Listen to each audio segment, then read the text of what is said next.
The words cut through the elegant Christmas dinner like a blade through silk. "You're the most useless person I know, Clara."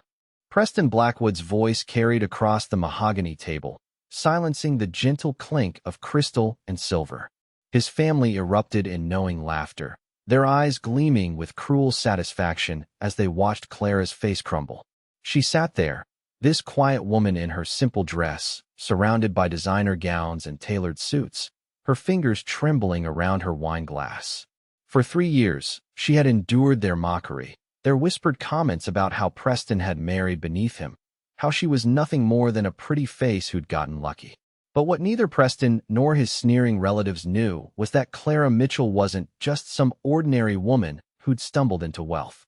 Hidden beneath her gentle exterior lay a secret so powerful, so earth-shattering, that when she finally found her voice that Christmas night, it would destroy everything they thought they knew about power, worth, and who really controlled their precious empire. Clara had learned long ago that silence was her shield. As Preston's laughter joined his family's, she kept her eyes fixed on the golden rim of her plate, watching the reflection of the chandelier dance in the expensive china.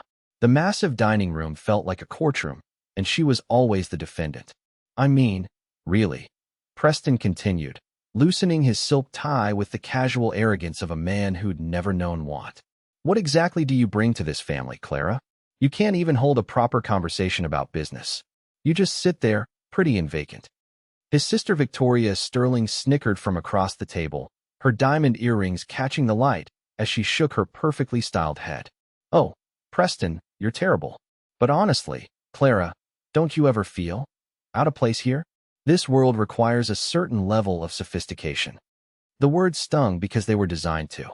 Clara had grown up knowing exactly how sophisticated she could be, but that life felt like a dream now, something she'd buried so deep she sometimes wondered if it had ever been real. "Leave her alone," muttered James, Preston's younger brother, though his tone carried more obligation than conviction. "It's Christmas. Christmas is when families tell the truth," their mother, Genevieve Blackwood, declared from the head of the table. The matriarch of the Blackwood Empire wore her cruelty like expensive perfume, subtle but unmistakable. "And the truth is, dear Clara has been living in our world for 3 years without contributing anything meaningful. Perhaps it's time she considered returning to wherever she came from." Clara's breath caught. The ultimatum hung in the air like smoke, and she could feel every pair of eyes boring into her. She thought of her small apartment across town, the one she still kept but never mentioned. The one filled with books and certificates and photographs from a life Preston had never bothered to ask about. "Well," Preston leaned back in his chair, a king expecting entertainment. "Nothing to say? No defense of your contributions?" The grandfather clock in the corner chimed 8 times, each note reverberating through Clara's chest like a heartbeat. She raised her head slowly, and for the first time in months, looked directly into her husband's cold blue eyes. "You really want to know what I contribute?" Her voice was quiet, but something in its quality made the laughter die instantly. Preston's eyebrows rose with amused interest. "Oh, this should be good. Please, enlighten us." Clara stood, her chair scraping against the Persian rug.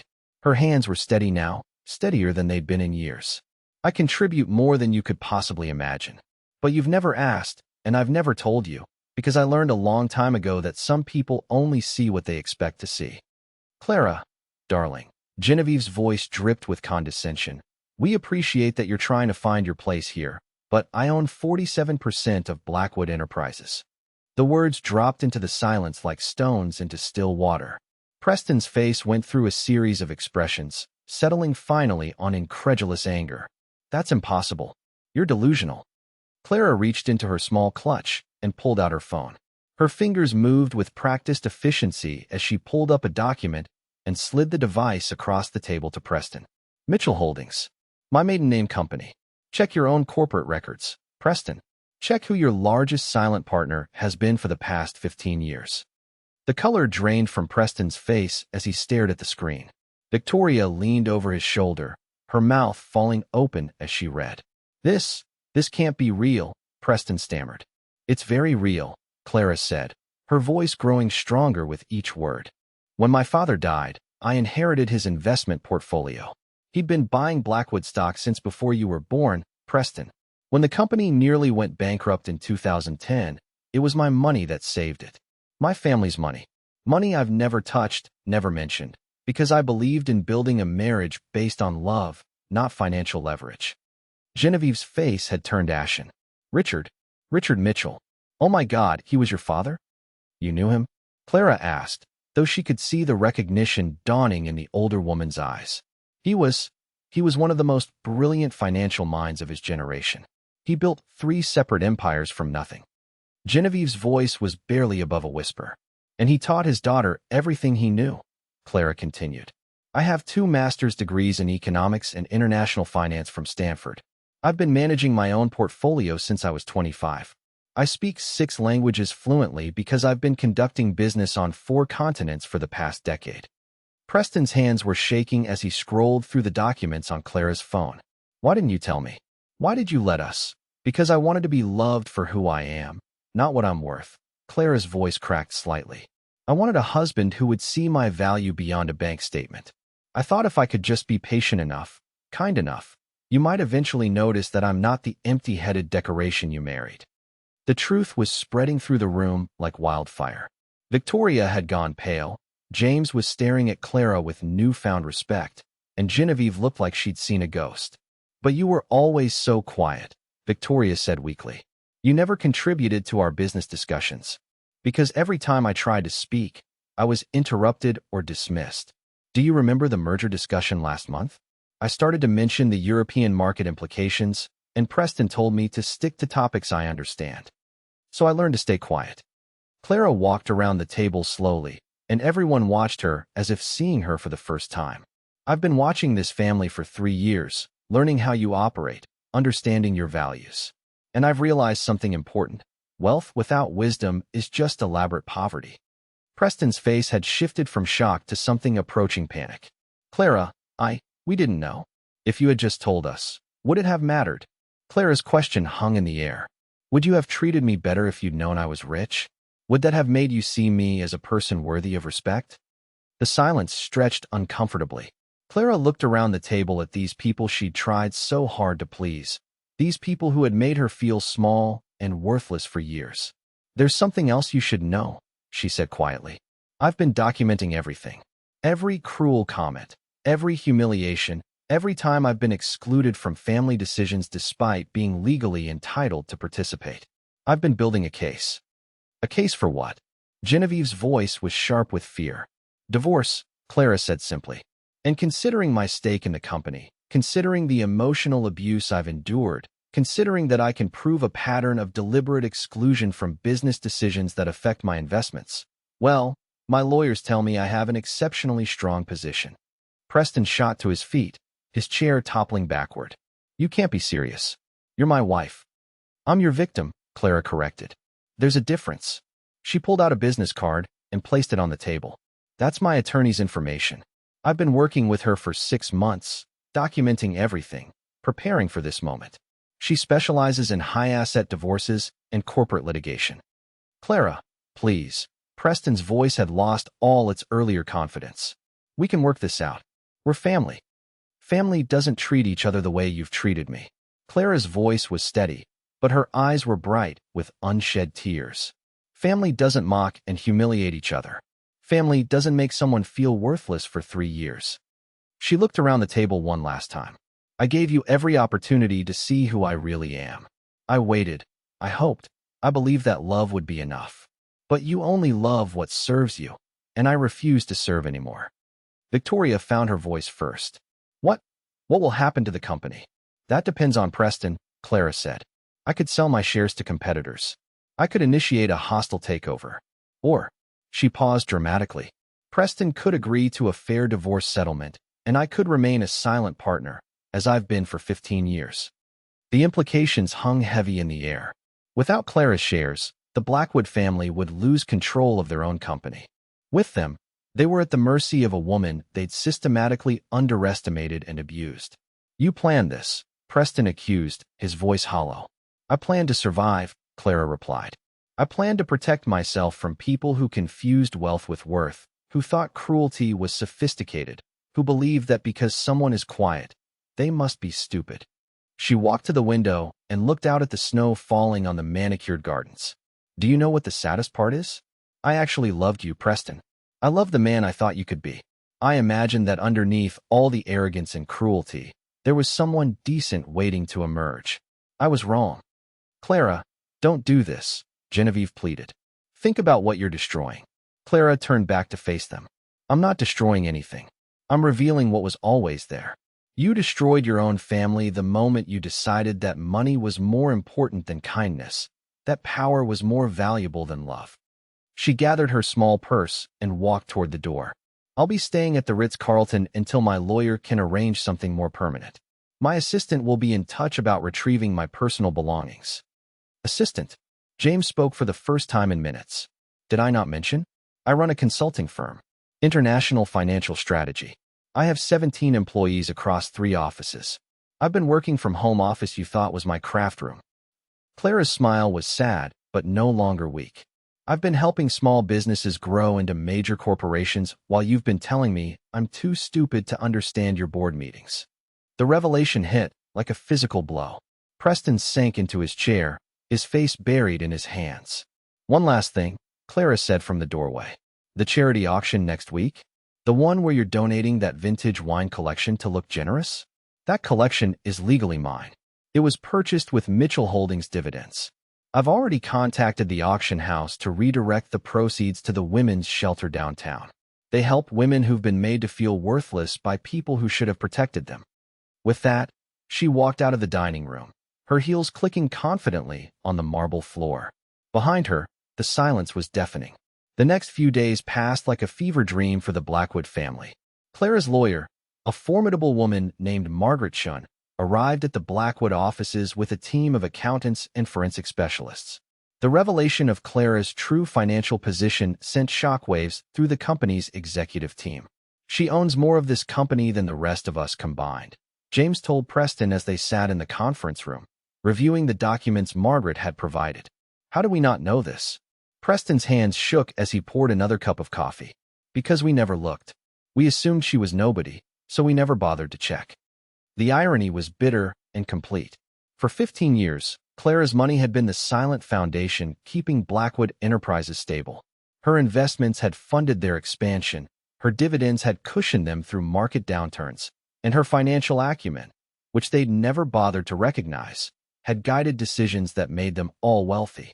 She could destroy us, Victoria said, her voice small and scared. If she sells to Harrison Industries or Meridian Corp., we'd lose everything, Preston finished. The enemies he'd made in business over the years would pay handsomely for the chance to take control of Blackwood Enterprises. Clara held their lives in her hands, and they'd spent 3 years teaching her exactly how cruel people with power could be. Meanwhile, Clara sat in her suite at the Ritz-Carlton, fielding phone calls from reporters, business associates, and old friends who'd heard about the divorce filing. The financial world was buzzing with the story. The quiet wife who'd turned out to be a financial powerhouse, the arrogant family who'd never noticed they were insulting their own puppet master. Clara, darling. The voice on the phone was warm and familiar. Elena Rossetti, an old friend from Stanford who now ran a venture capital firm in New York. I just heard the news. Are you all right? I'm better than I've been in years, Clara admitted, looking out at the city lights below. It feels like waking up from a long, terrible dream. What are your plans now? The business world is watching, you know. Everyone's wondering what Clara Mitchell will do next. Clara smiled. For the first time in years, the future felt full of possibilities instead of obligations. I'm going to build something new, something better, something that reflects who I actually am instead of who other people wanted me to be. And Preston, Clara's expression hardened slightly. Preston is going to learn that actions have consequences, and his family is going to discover what it feels like to be powerless. Back at the Blackwood mansion, the family was in crisis mode.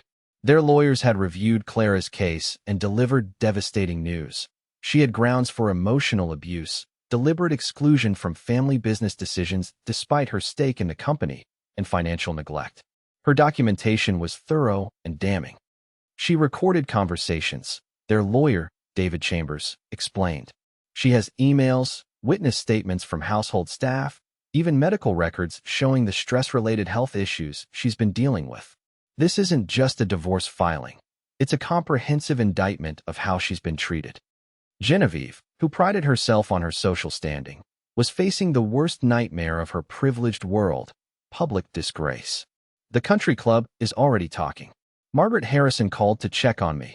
You know what that means.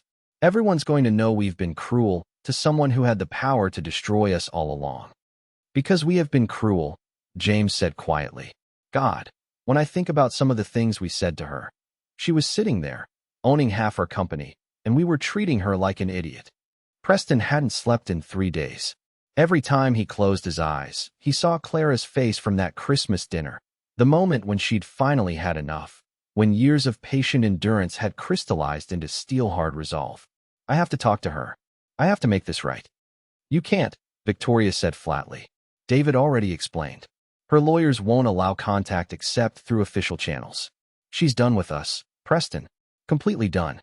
The media attention was relentless. Business magazines wanted to interview the hidden financial genius who'd been masquerading as a trophy wife. Society papers were having a field day with the story of the billionaire family who'd been cruel to their own benefactor. The narrative was perfect. Arrogant wealth brought low by their own cruelty. The quiet heroine who'd finally found her voice. Clara gave exactly one interview to Forbes magazine, and it was devastating in its quiet dignity. I never wanted revenge, she told the reporter. I wanted respect. I wanted to be seen as a full person, not a decoration or an ornament. When someone tells you that you're worthless, you have two choices. You can believe them, or you can prove them wrong. I spent 3 years trying to prove my worth through patience and kindness. Now I'm proving it through my actions. When asked about her plans for Blackwood Enterprises, her answer sent stock prices tumbling. I'm exploring all my options. The company needs leadership that understands that success isn't just about profit. It's about how you treat people along the way. The current leadership has shown me exactly what their values are. The interviewer pressed, Are you planning to sell your shares? Clara's smile was enigmatic. I'm planning to make decisions based on what's best for the long-term health of the company and its stakeholders. That includes employees, customers, and the community.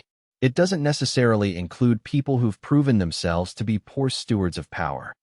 The article ran with the headline, The $2.3 billion woman they called worthless. It went viral within hours. As the weeks passed, the pressure on the Blackwood family intensified. Major clients began asking questions about company stability. Board members demanded emergency meetings. Stock prices continued to fluctuate wildly based on rumors about Clara's intentions. Preston found himself in the position he'd never imagined, begging for mercy from someone he'd considered beneath him. Through lawyers, he offered settlement terms, apologies, even public acknowledgement of Clara's contributions to the company. Clara's response to each offer was the same: not sufficient. It was Margaret Chun who finally explained what Clara actually wanted. My client isn't interested in punishing the Blackwood family forever, she told the assembled lawyers in the conference room. She's interested in fundamental change. She wants to see evidence that they've learned something from this experience. What kind of evidence? David Chambers asked carefully. Margaret slid a thick document across the table. A complete restructuring of company leadership. New policies regarding workplace respect and dignity. A charitable foundation focused on supporting women in financial distress. And a public apology that acknowledges not just the mistake, but the pattern of behavior that led to it. Preston read through the demands with growing amazement. Clara wasn't trying to destroy the company. She was trying to save it from the toxic culture that had made their family wealthy but morally bankrupt. She wants me to step down as CEO, he said flatly. She wants you to earn your position, Margaret corrected. The proposal includes a path for you to regain leadership, but only after demonstrating genuine change in how you treat people. She's offering you something your family never offered her, a second chance. The offer was more generous than they deserved, and they all knew it. Clara could have destroyed them. Instead, she was offering them an opportunity to become better people. It took Preston 3 days to make his decision. 3 days of looking at his life, his choices, and the man he'd become. 3 days of remembering the woman who'd sat quietly at dinner tables, absorbing insults, believing that love would eventually triumph over cruelty. He found Clara at her new office downtown. She'd bought a building, hired staff, and was already meeting with potential clients. Her assistant, A young woman who looked at Preston with obvious suspicion reluctantly allowed him into Clara's corner office. She looked different, stronger, more vibrant, more alive than he'd ever seen her. She wore a tailored suit that fit her perfectly, and her hair was styled in a way that suggested confidence rather than the careful invisibility she'd cultivated as his wife. "Hello, Preston." "Clara." He stood awkwardly in front of her desk. This man who'd commanded boardrooms and intimidated competitors, reduced to nervousness by the woman he'd underestimated so catastrophically. "I read your proposal, and I accept all of it. The restructuring, the foundation, the public apology. I'll step down as CEO and work to earn my way back." His voice broke slightly. "I'll do whatever it takes to make amends for what I did to you."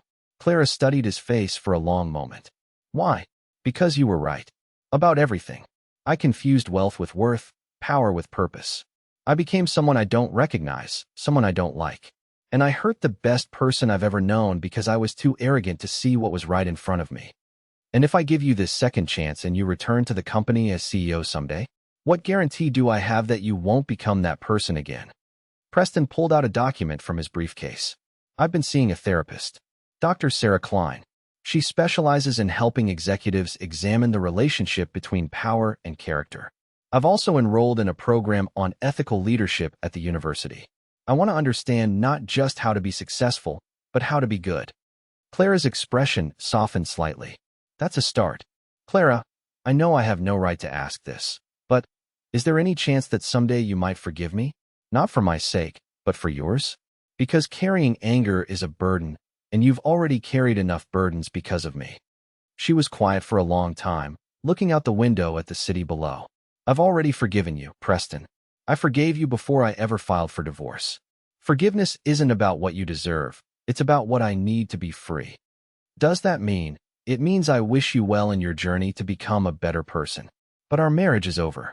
Some things, once broken, can't be repaired. They can only be replaced with something entirely new." Preston nodded, his throat tight with unshed tears. "I understand. And Clara, for whatever it's worth, I'm proud of you. I'm proud of who you are, who you've always been, and who you're becoming. I should have said that years ago." "Yes," Clara agreed softly. "You should have." The public apology happened 3 weeks later at a press conference that drew national attention. Preston stood at the podium, looking directly into the cameras, his family behind him. "I owe a public apology to my wife, Clara Mitchell," he began, his voice steady but humble. "For 3 years, I treated one of the most accomplished, intelligent, and genuinely good people I've ever known as if she were worthless.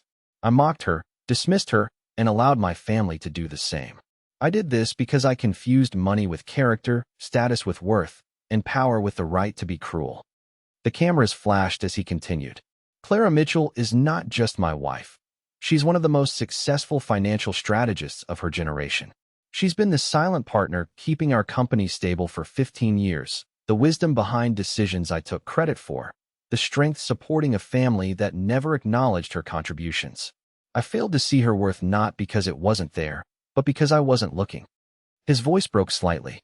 "Clara, I know you're watching this, and I know you'll never trust me again. But I want the world to know that you are extraordinary, that you deserved so much better than what I gave you, and that any success our family has achieved was built on your foundation. I'm sorry isn't enough, but it's where my healing has to start." The questions from reporters were brutal, but Preston answered them all honestly. Yes, he was stepping down as CEO. Yes, the family was implementing comprehensive changes in how they conducted business. No, he didn't expect Clara's forgiveness or a reconciliation. "This isn't about winning her back," he said firmly. "This is about becoming someone worthy of the second chance she's given our family. She could have destroyed us. Instead, she's offered us the opportunity to become better people. That's who Clara Mitchell is, someone who responds to cruelty with wisdom, to betrayal with grace." The press conference made international news. But Clara didn't watch it. She was busy with something more important. She stood in the lobby of the women's shelter, presenting a check for $2 million. Her portion of the auction proceeds. Preston had mentioned that terrible Christmas night. "This is just the beginning," she told the assembled staff and residents. "I'm establishing a foundation that will provide financial literacy training, business development loans, and legal support for women who need a fresh start. Every woman deserves to know her own worth, regardless of what anyone else has told her. One of the residents, a young mother named Lisa who'd been beaten down by an abusive ex-husband, raised her trembling hand. "Mrs. Mitchell, how do you know when you're strong enough to leave? How do you know when you're ready to fight back?" Clara knelt down to Lisa's level, taking her hands gently. "You don't wait until you feel strong enough, sweetheart. You decide to be strong enough. Strength isn't a feeling. It's a choice you make every day, sometimes every hour. And you're already stronger than you know, just by being here, just by asking that question." She stood and addressed the room full of women who, like her, had been told they were worthless. "I spent 3 years of my marriage believing that patience and kindness would eventually earn me respect. I was wrong. Respect isn't earned through suffering. It's claimed through courage. Each of you has the power to write a new story for your life, starting today." The applause was soft but heartfelt. These women understood what Clara had learned, that sometimes the quietest person in the room is not weak. She's simply gathering strength for the moment when her voice will matter most. 6 months later, Clara stood in front of the newly renovated Blackwood Enterprises building, reading the dedication plaque, the Clara Mitchell Center for Ethical Leadership. True to her word, she'd remained a silent partner in the company while Preston worked to earn back his leadership role. The changes had been dramatic. Workplace culture training, profit-sharing programs for all employees, and policies ensuring that every voice in meetings was heard and valued. Preston had been true to his word as well. The therapy, the leadership courses, the genuine effort to become a better person, it was all real. He'd even started a men's group focused on examining toxic masculinity and power dynamics in relationships. Clara received regular updates from Margaret Shun about his progress. "He's not the same person," Margaret had told her recently. "I almost don't recognize him. He asks his female colleagues for their opinions and actually listens. He's implemented a policy where no one can be interrupted in meetings.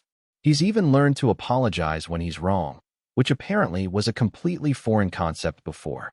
Clara was glad for Preston's growth, but she was more excited about her own future.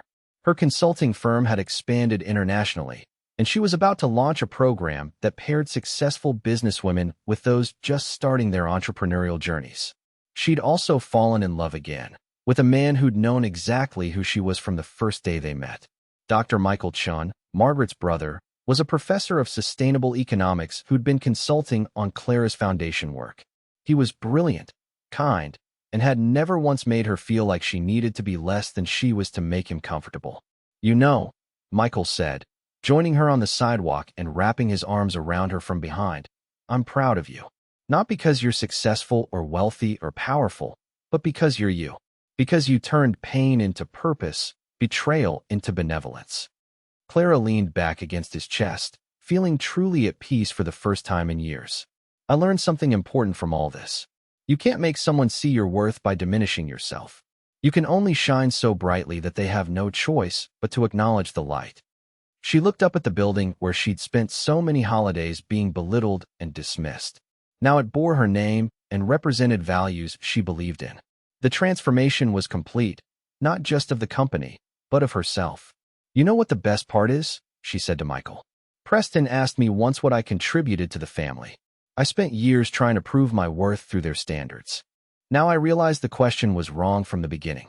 "What should he have asked?" Clara smiled, thinking of all the women at the shelter, all the employees who now felt valued at work, all the people whose lives had been touched by her foundation. He should have asked what kind of person I am. Because worth isn't about what you own or what you achieve. It's about how you treat people when you have power over them. As they walked away from the building, Clara felt the weight of 3 painful years finally lifting from her shoulders. She'd been called worthless by people who confused price tags with value, who thought cruelty was sophisticated, who believed that because someone is quiet, they must be powerless. They'd been wrong about everything. Clara Mitchell had never been worthless. She'd just been waiting for the right moment to prove that the most dangerous person in any room is the one everyone underestimates. The quiet woman in the simple dress who absorbs insults with dignity while secretly owning everything around her. The woman who responds to, "You're the most useless person I know," with evidence that she's actually the most powerful person they've ever met. And that Christmas dinner, when she finally answered back, she didn't just change her own life. She transformed an entire family's understanding of worth, power, and what it really means to be valuable in this world. The quiet ones are always watching, always learning, always remembering. And when they finally speak, the whole world listens.